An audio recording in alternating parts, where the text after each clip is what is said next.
Hello friends, आप सबका स्वागत है आज के MIT सेशन के अंदर में। और हमारी जो ये मोस्ट इंपॉर्टेंट टॉपिक सीरीज है जिसमें हम जो आपका रोज का या उस वीक का सबसे इंपॉर्टेंट टॉपिक होता है जो कंटिन्यूअसली न्यूज में होता है उसको हम डिटेल में कवर करते हैं। और करंटली जो अभी भी न्यूज में चल रहा है वो है थाईलैंड कंबोडिया कंफ्लिक्ट।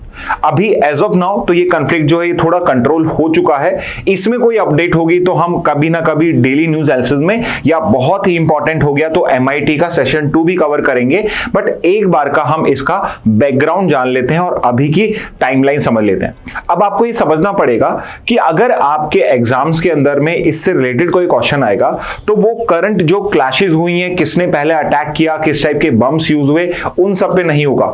ऑपरेशन सिंदूर के टाइम में हमने वो सब भी कवर किया था, बट इस कंफ्लिक्ट के लिए हमारा बैकग्राउंड जाना ज्यादा इंपॉर्टेंट है। तो आज के इस MIT सेशन के अंदर में हम उन पर्टिकुलर टॉपिक्स को या उस पर्टिकुलर पार्ट को यहां डिस्कस करेंगे जो हमारे एग्जाम के लिए इंपॉर्टेंट है। और एग्जाम के लिए इंपॉर्टेंट होता है कि हमें ये जो कॉन्फ्लिक्ट है, इन दोनों कंट्रीज के बीच का रिलेशन है, उसका हमें आइडिया होना चाहिए सो दैट हम इससे रिलेटेड क्वेश्चन कर पाए। तो चलिए आज का सेशन स्टार्ट करते हैं। ठीक है, तो सबसे पहले हम बैकग्राउंड समझते हैं। तो बैकग्राउंड से भी पहले एक बार आप ये मैप देख लीजिए। इस मैप को देख के आपको आइडिया लग जाएगा कि कहां पे एक्चुअल आपका कॉन्फ्लिक्ट या बॉर्डर डिस्प्यूट रेज हुआ है।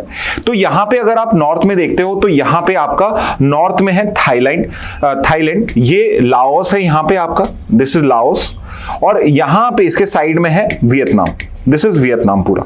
ओके, और ये है Cambodia, this is also Thailand.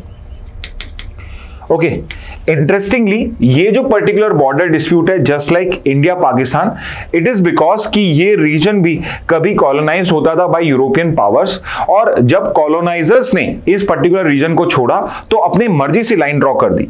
तो यहां पे जो थाईलैंड कंबोडिया के बीच में आपको ये बॉर्डर दिख रहा है, दिस बॉर्डर जहां पे कंफ्लिक्ट हुआ है, ये पर्टिकुलर बॉर्डर ड्रॉ हुआ था 1907 में and it was done by French ने इसको यहां पे ड्रॉ किया था। और यू शुड नो दिस कि जो फ्रेंच थे इस पर्टिकुलर रीजन को, कंबोडिया भी उनके कंट्रोल में था, लाओस भी उनके कंट्रोल में था, वियतनाम भी उनके कंट्रोल में था, और इसको वो बोलते थे French Indochina. So this was known as French Indochina. And interestingly Thailand is the only South Asian country, it is the only South Asian country जिसको कभी किसी ने कॉलोनाइज नहीं किया। So Thailand was never colonized. And how was it possible कि ये कभी colonise नहीं हुआ? Because थाईलैंड के अगर हम नॉर्थ में या वेस्ट में जाते हैं तो उसके वेस्ट में पड़ जाता है आपका म्यांमार। इधर आ जाता है हमारे कंट्रीज लाइक म्यांमार जो बेसिकली किसके कंट्रोल में थे? ब्रिटिशर्स के। Okay, so this was in control of Britishers, और यहां पे ये जो पूरा French Indo China, this was in control of France. तो यहां पे जो ये थाईलैंड था, it became a buffer state, it was a buffer state between these two, कि डायरेक्टली एक दूसरे के कॉन्टेक्ट में ना। तो इस वजह से थाईलैंड जो था, although it was influenced by both France and by Britishers also, but ये अपने आप में बफर स्टेट रहा और ये कभी भी किसी यूरोपियन पावर के अंदर में कॉलोनाइज्ड नहीं हुआ। तो इसलिए यू वुड सी कि थाईलैंड की जो हिस्ट्री है वो बहुत डिफरेंट है as compared to these particular countries also, because ये फ्रांस इन्फ्लुएंस के अंदर में थे, फ्रेंच इन्फ्लुएंस में थे, और इससे ऊपर के ब्रिटिश इन्फ्लुएंस में भी थे। ओके, तो जो पूरा का पूरा आप जो डिस्प्यूट अभी भी देख रहे हो, that is again outcome of colonisation only, क्योंकि ये जो पर्टिकुलर बॉर्डर है ये फ्रेंच बना के चले गए और उसके बाद में थाईलैंड और कंबोडिया जो है यहां पे ये इस पर्टिकुलर बॉर्डर के लिए फाइट कर रहे हैं। ओके, तो यहां पे जो पर्टिकुलरली हमारा फोकस है वो स्पेसिफिकली दो टेंपल कॉम्प्लेक्स को लेकर, जो दो टेंपल कॉम्प्लेक्स है उनको हम डिस्कस करेंगे, जिसमें से सबसे पहला तो है प्रीत विहार टेंपल कह सकते हैं हम इसे, बट इसका जो वहां कंबोडिया में इसका नाम है प्री विहार टेंपल कॉम्प्लेक्स। और दूसरा है जो एक्चुअल में अभी न्यूज में है वो है प्रसादतुमुयमथोम, तो ये बेसिकली उनका प्रोविंस भी है, और यहां पे जो पर्टिकुलर शिव टेंपल है उसका नाम प्रसादतुमुयमथोम ही है। अगेन ये जो पर्टिकुलर आपका नाम दिया हुआ है ये पूरे के पूरे टेंपल कॉम्प्लेक्स का नाम है। टेम्पल कॉम्प्लेक्स का नाम है और इसके अंदर में एक श्राइन है, एक धर्मशाला और एक हॉस्पिटल भी है। तो सोचिए उस टाइम में भी जब ये पर्टिकुलर टेम्पल्स डेवलप करे गए थे तो वहां पे रहने के लिए जो वहां पे डिवोटीज आएंगे उनके लिए एक धर्मशाला भी क्रिएटेड थी और एक वहां का लोकल हॉस्पिटल भी था। तो अभी करंटली जो आपका क्लैश चल रहा है, you have to know this very clearly, वो प्री विहार टेम्पल पे नहीं है। ओके, अगेन आई रिपीट, जो प्री विहार टेम्पल कॉम्प्लेक्स है आपका, ये भी डिस्प्यूटेड है, प्रसाद टू मुयमथॉम ये भी डिस्प्यूटेड है, बट जो करंट क्लैशेस हैं वो इस पर्टिकुलर टेम्पल कॉम्प्लेक्स पे है, इस वाले टेम्पल कॉम्प्लेक्स पे नहीं है। अब यहां पे क्या है, आईसीजे जो है आपका इंटरनेशनल कोर्ट ऑफ जस्टिस, जिसको हम वर्ल्ड कोर्ट या यूएन कोर्ट भी कहते हैं, उसने 1962 में इसको क्लैरिफाई कर दिया था। इसका जो पर्टिकुलर जो ओनरशिप है आप कह सकते हैं इस पर्टिकुलर पार्ट का, it was given to Cambodia. It was given to Cambodia and 2013 के अंदर में एक और क्लैरिफिकेशन आया था, ये भी हम डिस्कस करेंगे। डोंट वरी, दोनों टेम्पल कॉम्प्लेक्स हम डिटेल में डिस्कस करने वाले हैं बिकॉज इनको समझना जरूरी है, ठीक है। और इसके बाद लाइव ऑलरेडी टोल्ड यू 1907 में जो फ्रेंच मैप है वो कंबोडिया साइड करता है कि ये हमारी border and this is actually the current border also, but Thailand जो है वो इसको डिस्प्यूट करता है। इट स्टेट्स कि ये जो पर्टिकुलर टेम्पल कॉम्प्लेक्स है, प्री विहार टेम्पल कॉम्प्लेक्स, ये भी थाईलैंड की टेरिटरी है। However there is more clarity now because 62 के टाइम से 1962 से ही ये कंबोडिया के कंट्रोल में ही है। Also I hope you are aware कि Cambodia also host the world's largest Hindu temple. So can you tell me world का लार्जेस्ट हिंदू टेम्पल कौन सा है, या टेम्पल कॉम्प्लेक्स कह सकते हैं हम, वो कौन सा है? ओके, इसके अलावा आपको थाईलैंड और कंबोडिया न्यूज में तो इनके कैपिटल, इनके प्रेसिडेंट, इनके प्राइम मिनिस्टर वो सब भी होने चाहिए, पता होने चाहिए। ये भी हम बहुत शॉर्ट में डिस्कस करने वाले हैं। और 2008 से यहाँ पे डिस्प्यूट चल ही रहा था। जो डिस्प्यूटेड रीजन है वो प्रसाद टू मुयमथॉम है। मैंने मैप्स का भी हेल्प लिया है सो दैट आपको एग्जैक्टली पता पड़ सके। प्रसाद टू मुआनमोन टेम्पल और ये सब एक ही बात है सारे। ये टेम्पल यहाँ पे और प्री विहार टेम्पल जो है वो इससे डिस्टेंस पे, यहाँ पे कम दिख रहा है, इट्स अ बिग डिस्टेंस, ठीक है। तो ये दो टेम्पल्स हो जाएंगे। ओके, तो ये तो है बैकग्राउंड। अब हम आ जाते हैं स्पेसिफिकली उन टेम्पल प्लेसेस पे। तो पहला टेम्पल जो हम डिस्कस कर रहे हैं वो है प्री विहार टेम्पल कॉम्प्लेक्स। तो नेक्स्ट स्लाइड में मैं आपको दो मैप्स के कंपैरिजन से भी समझा दूंगा कि बेसिकली डिस्प्यूट किस बात का है। 1962 का जो पर्टिकुलर आपका आईसीजे का जजमेंट था और 2013 का जजमेंट था, उसके अंदर में इस पर्टिकुलर टेम्पल को कंबोडिया को किस तरीके से प्रोवाइड करा गया है। तो ये जो पर्टिकुलर टेम्पल है 11th सेंचुरी का हिंदू टेम्पल है। This is a Hindu temple dedicated to Lord Shiva. तो ये दोनों के दोनों जो टेंपल है दोनों ही लॉर्ड शिवा को ही डेडिकेटेड है। 2008 में it became a UNESCO world heritage site. तो जब इसको 2008 में यूनेस्को वर्ल्ड हेरिटेज साइट मिला, उसके बाद जाके जो टू मुआनमोन टेंपल है ये थाईलैंड के अंदर में है। इसको लेकर थाईलैंड भी वहां पे जाके लॉबी करने लगा कि इसको भी वर्ल्ड हेरिटेज साइट डिक्लेयर करा जाए, सो दैट ये जो पर्टिकुलर रीजन है थाईलैंड का, यहां पे भी टूरिज्म को यहां पे बूस्ट मिल सके। ओके, सो 2008 में इसको प्री विहार टेंपल को आपने वर्ल्ड हेरिटेज साइट बनाया। कहां पे? It is in Cambodia's Preah Vihear province. तो जो टेंपल का नाम है उसी पर्टिकुलर नाम पे प्रोविंस, या कह सकते हैं प्रोविंस के नाम पे टेंपल का नाम यहां पे है। तो ये है 1962 की आईसीजे रूलिंग इसलिए इंपॉर्टेंट है बिकॉज इसने ये टेंपल अवार्ड कर दिया था कंबोडिया को। तो इंटरनेशनल कोर्ट ऑफ जस्टिस जो है, जो बेसिकली अगर कंट्रीज के बीच में कोई डिस्प्यूट होता है उसको रिजॉल्व करता है, तो आईसीजे ने 62 के अंदर में ये जो पर्टिकुलर टेंपल कॉम्प्लेक्स है इसको टेंपल कॉम्प्लेक्स नहीं सॉरी टेंपल को कंबोडिया को यहां पे कर दिया था। आई थिंक आपको समझ में आ रहा होगा 2013 में क्या हुआ। और 2013 के अंदर में वापस से आईसीजे ने इस क्लेम को रीअफर्म करा, बट थाईलैंड ने ज्यूरिसडिक्शन ही रिजेक्ट कर दिया। तो जो 2013 का केस हुआ आईसीजे के अंदर में, उसमें थाईलैंड ने पार्टिसिपेट ही नहीं करा था। इट सेड कि it rejects ICJ jurisdiction, it does not think कि यहां पे आईसीजे का ज्यूरिसडिक्शन होना चाहिए। तो ये कैसे हो सकता है? तो फॉर एग्जांपल जैसे इंडिया पाकिस्तान का इशू है, इनिशियली हम उसको आपकी यूनाइटेड नेशन में लेकर गए थे, सिक्योरिटी काउंसिल में लेकर गए थे, बट हमने लेटर ऑन कश्मीर इशू को क्या बोला कि इट्स अ बायलैटरल इशू।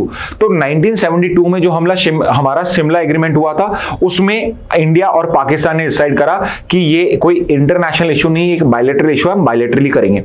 और यहां पर भी थाईलैंड जो है वो आईसीजे का ज्यूरिसडिक्शन रिजेक्ट करता है, वो किसी भी थर्ड पार्टी के मीडिएशन को भी रिजेक्ट करता है। एंड इट सेज कि जितने भी मैटर्स हैं थाईलैंड और कंबोडिया में ये बायलैटरल इश्यूज है और इनको हम बायलैटरली ही यहाँ पे डील करेंगे। अब हम यहाँ भी देखेंगे थाईलैंड क्यों चाहता है कि बायलैटरल है, बिकॉज थाईलैंड और कंबोडिया की जो मिलिट्री स्ट्रेंथ है उसमें बहुत गैप है। थाईलैंड इज वेरी पावरफुल, उसके पास एक बहुत अच्छी एयरफोर्स भी है और कंबोडिया के पास नेग्लिजिबल और you can say very few aircraft are there जो आपके वॉर वर्थी में नहीं है। तो इसलिए कंबोडिया ट्राई करता है कि ये इंटरनेशनल इशू बने और थाईलैंड चाहता है कि बायलैटरल इशू बन जाए।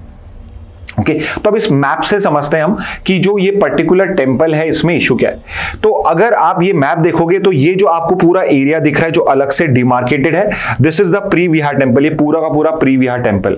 तो 1962 का जो पर्टिकुलर आपका जजमेंट है आईसीजे का, उसमें ये पर्टिकुलर जो पार्ट है, ये जो पर्टिकुलर टेंपल है, इसको कंबोडिया को दे दिया। तो ये पर्टिकुलर जो आपको टेंपल ये पूरा एरिया दिख रहा है, ये एक हिल के ऊपर पे, यहां से आपका डिसेंट स्टार्ट हो जाता है। तो ये जो पूरा नीचे का एरिया दिख रहा है ये आपका कंबोडिया है। यहां पे ये जो पर्टिकुलर टेंपल है ये 62 के अंदर में कंबोडिया को दे दिया गया। हाउएवर अगर आप ये इसका एक्सटेंडेड पार्ट देखते हो, ये वाला जो एक्सटेंडेड पार्ट देख रहे हो, ये पर्टिकुलर पार्ट जो है इसके बारे में आपका जो आईसीजे का जुडिक्शन है 62 का वो साइलेंट था। और यहां पे थाईलैंड जो है वो इस पर्टिकुलर रीजन को क्लेम करता है, वो प्री विहार टेंपल को भी क्लेम करता है। बिकॉज अगर आप इसका बेसिकली जियोग्राफिकल लोकेशन देखते हो तो यहां से हिल स्टार्ट होती है, तो थाईलैंड सेज कि ये पूरा एक ही तो पार्ट है और ये हमारी ही टेरिटरी का तो एक्सटेंशन है, तो ये हमारा होना चाहिए। बट यहां पे Cambodia all at the same time you have to understand, Cambodia के जो लोग होते हैं उनको हम खैमर कहते हैं। जैसे अभी जो वहां की गवर्नमेंट है उसको बुलाता है खैमर रोग।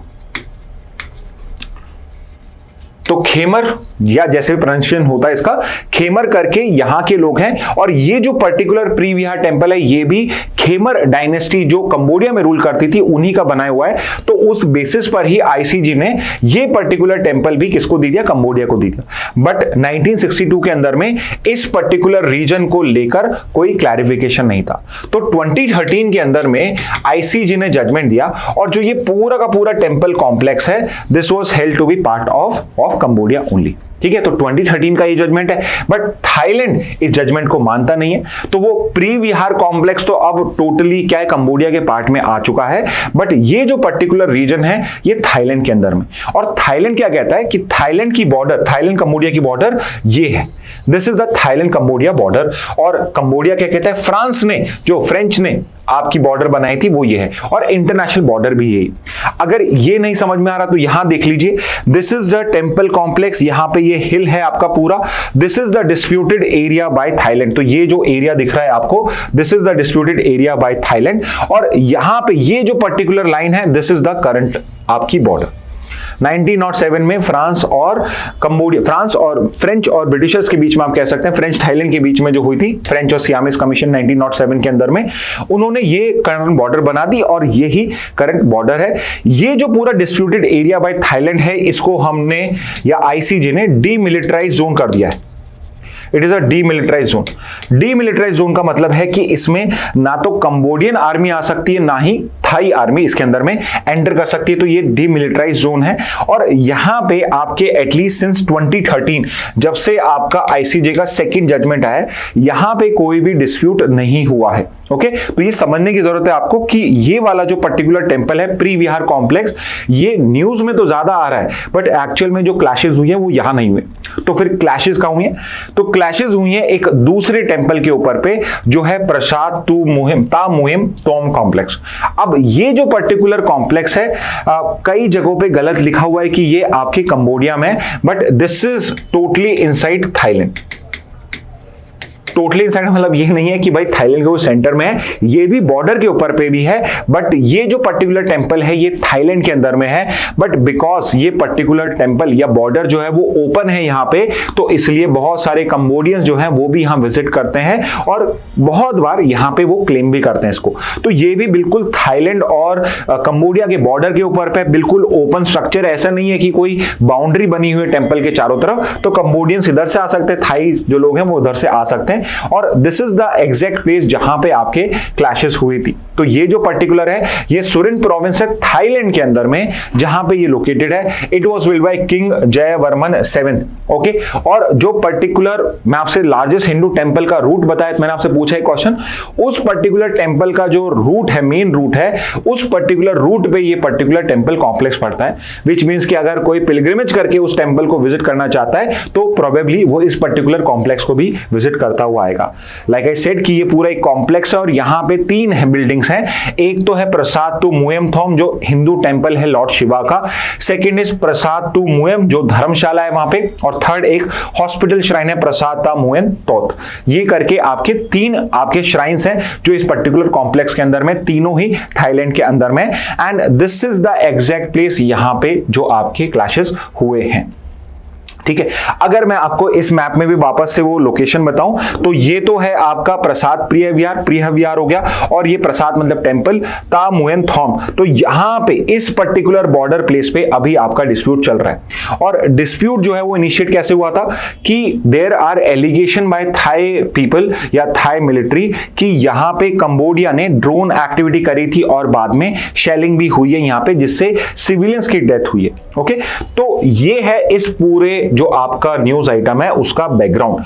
तो एक बार का हम अब टाइमलाइन देख लेते हैं। अगेन मैं आपको फिर क्लैरिफाई कर देता हूं, टाइमलाइन से आपको क्लैश समझ में आ जाएगा, इससे क्वेश्चंस नहीं आएंगे। ठीक है, तो एक बार का समझ लेते हैं कि शुरुआत कहां से हुई। तो सारी स्टोरी स्टार्ट हो जाती है 2 महीने से पहले से, मई 2025 के अंदर में। तो यहां पे आपका जो ये पर्टिकुलर टेंपल कॉम्प्लेक्स है, यहां पे थोड़ी सी लड़ाई होती है, आर्मीज के बीच में भी फाइट होती है।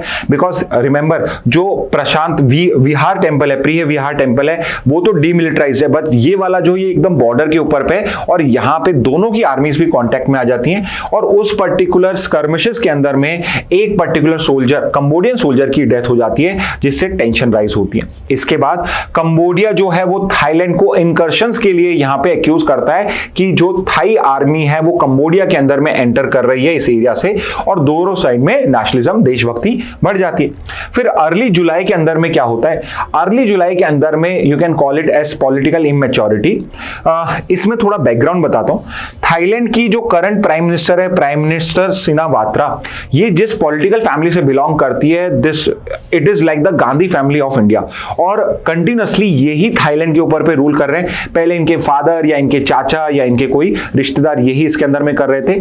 She is the second women Thai prime minister and she is the youngest prime minister of Thailand. तो इनको सस्पेंड कर दिया गया, और सस्पेंड क्यों किया गया, because she actually called the former Cambodian prime minister जो अभी उनके प्रेसिडेंट है हुन सेन। तो यहां पे सबसे इंपॉर्टेंट पोस्ट पीएम की होती है, बट कंबोडिया के अंदर में भी जो हुन सेन की ही फैमिली है यही उसको रूल कर रही है। He has been the longest serving prime minister, longest serving prime minister of Cambodia, और करंटली जो प्राइम मिनिस्टर है कंबोडिया के वो इनके सन ही हैं, और ये अब वहां के प्रेसिडेंट बन चुके हैं। तो चाहे पापा इसमें रूल करें या बेटा करे वही बात है। तो he is the main doer in Cambodia. तो इन्होंने इनको कॉल करा, और ये जो पर्टिकुलर कॉल था इसके अंदर में इट फेल्ट लाइक कि जो थाई की पीएम है शी वाज सबसर्विएंट टू हुन Sen, she was requesting her, she was calling her uncle. और यहां पे हुन सेन ने एक बहुत बड़ी चीज करी, उन्होंने ये पर्टिकुलर कॉल रिकॉर्डिंग को रिकॉर्ड कर लिया और उसको फेसबुक पे पोस्ट कर दिया।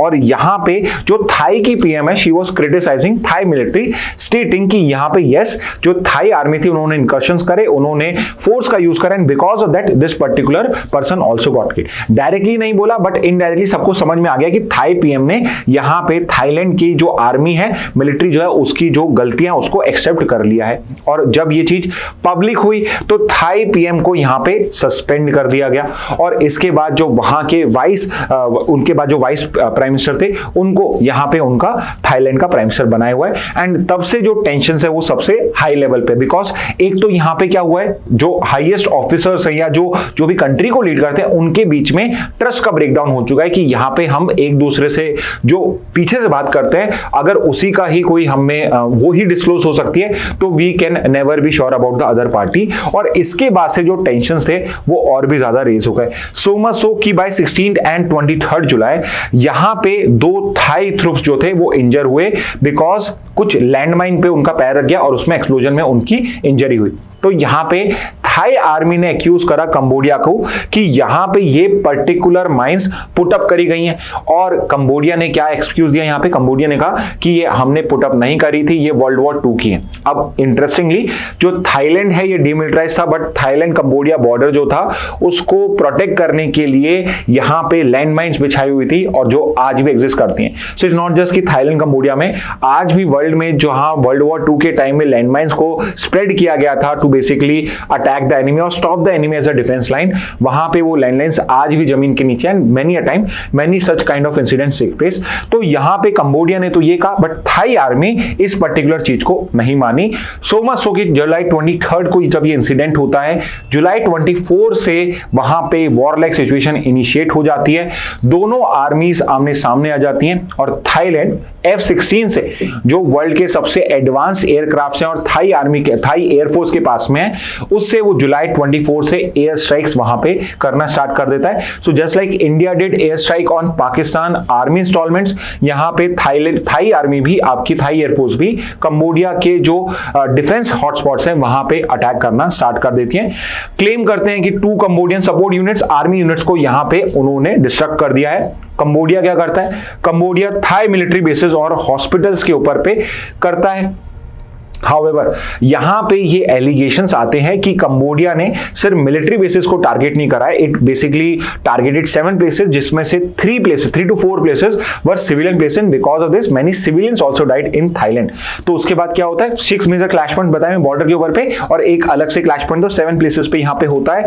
थाई सिविलियंस जो हैं, जो ज्यादा इस बॉर्डर एरिया के अंदर में है, यहां पे जो पर्टिकुलर आप रीजन देख रहे हैं, यहां पे थाई की जो पॉपुलेशन है वो ज्यादा रहती है, तो उनको यहां पे इवैक्यूएट करना जरूरी होता है। बॉर्डर जो है थाईलैंड कंबोडिया का, उसका क्लोज कर दिया जाता है। दैट टोल जो है वो 32 को एक्सीड कर चुकी है। मेजॉरिटी सिविलियंस है एंड मेजॉरिटी थाई पीपल है जो इसके अंदर में। At the same time Thai population को यहां से डिस्प्लेस किया जाता है। अराउंड 1,38,000 लोग जो है उनको डिस्प्लेस कर दिया गया।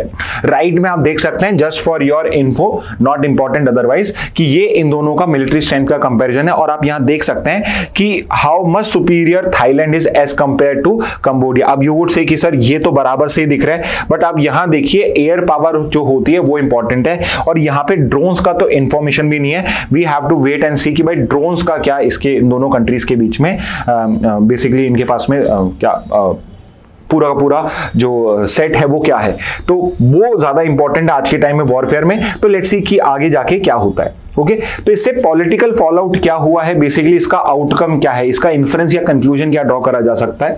तो यहां पे पहली चीज तो ये कि दोनों ने डिप्लोमेटिक टाइज को डाउनग्रेड करा है। जब भी दो कंट्रीज वॉर पे होती हैं तो सबसे पहले जो आपका हार्म होता है वो डिप्लोमेसी को ही होता है, और दोनों ने डिप्लोमेटिक टाइज को डाउनग्रेड करा है।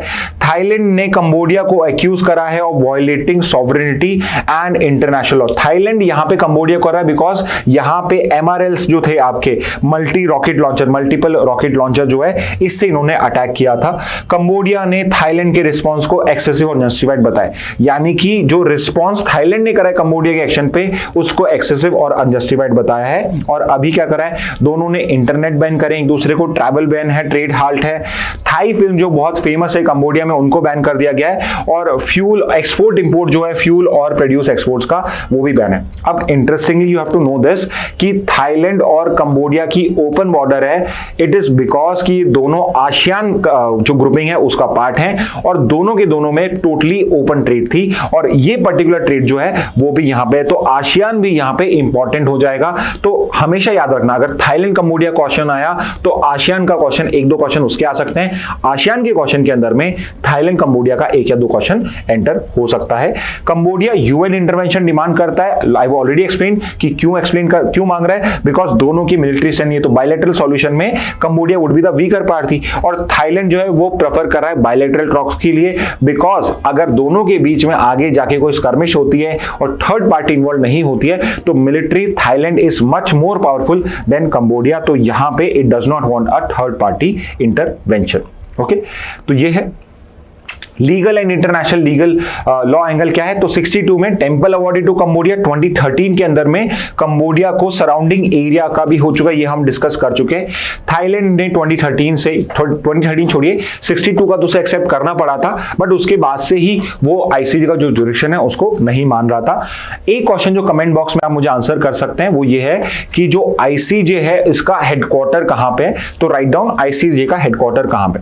और क्या इश्यू रेस होते हैं हमारे यहाँ, तो पहला तो है यहाँ पे दोनों ही पार्टीज स्पेसिफिकली कंबोडिया यहाँ पे एक्यूज कर रही है कि इंटरनेशनल ह्यूमैनिटेरियन लॉ का यहाँ पे वायलेशन हुआ है। अब ये आईएचएल क्या होता है, तो इंटरनेशनल ह्यूमैनिटेरियन लॉ ये कहते हैं कि अगर दो कंट्रीज के बीच में कोई कंफ्लिक्ट या वॉर भी होता है तो civilians should not be targeted. तो आईएचएल का एक बेसिक प्रिंसिपल है कि आप सिविलियंस को, वॉर प्रिजनर्स को, जो इंजर्ड सोल्जर्स हैं उनको आप हार्म नहीं करोगे। तो ये पर्टिकुलर चीज जो है ये दोनों ही क्लेम कर रहे हैं, और यहां पे दे आर क्लेमिंग कि कंबोडिया स्पेसिफिकली सेइंग कि जो डीमिलिटराइज जोन है प्रीत विहार टेंपल में, इस टेंपल के में उसको कभी भी प्रॉपर इंप्लीमेंट नहीं किया था, बिकॉज थाईलैंड उसको एक्सेप्ट नहीं करता है। और आसियान और यूएन सिक्योरिटी काउंसिल दोनों ने सीज फायर अर्ज करा है। So what do you mean by cease fire, अगर आप ये भी बता सके तो ओके। तो ये है करंटली आपका इसका पर्टिकुलर कंक्लूजन कि अभी जो है यहां पे सीज फायर अर्ज करा हुआ है।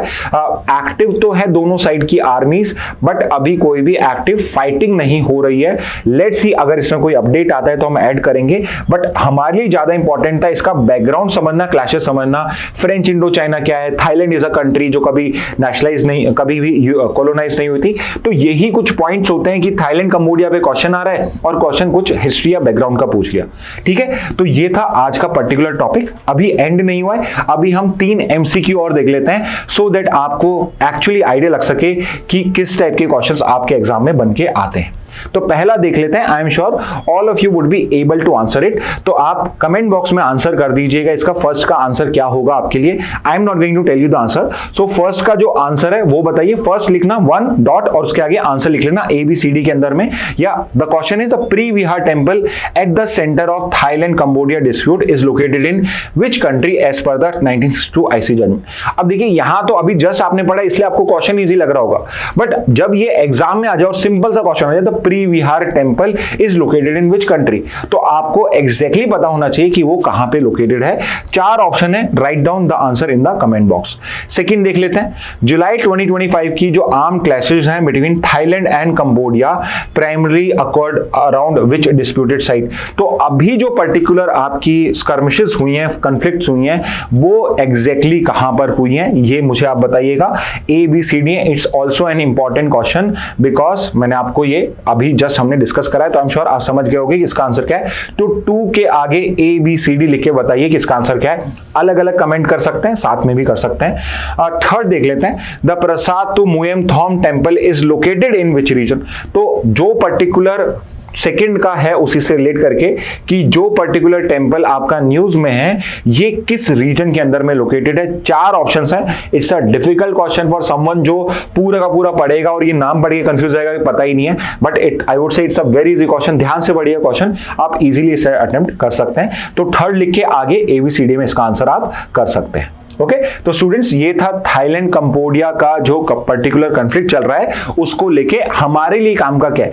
And I do not believe कि मैं आपको 20-25 स्लाइड्स बना के और पूरा का पूरा जो इसका हिस्ट्री है सब कुछ हम पढ़ें। हमें सिर्फ वही पढ़ना चाहिए जो हमारे एग्जाम के लिए इंपॉर्टेंट है और हम उसको एक्चुअल में रिवाइज भी कर सकते हैं। अदरवाइज वो पूरी की पूरी जो हमारी पढ़ाई है वो पूरी वेस्ट हो जाती है। तो आप वही पढ़ें, उतना ही पढ़ें जिसको आप रिवाइज कर सकते हैं। और यही पर्टिकुलर सोच के साथ मैं अपनी क्लास आपके लिए प्रिपेयर करता हूं। Okay so with this message let's end today session. Thank you and have a very nice day.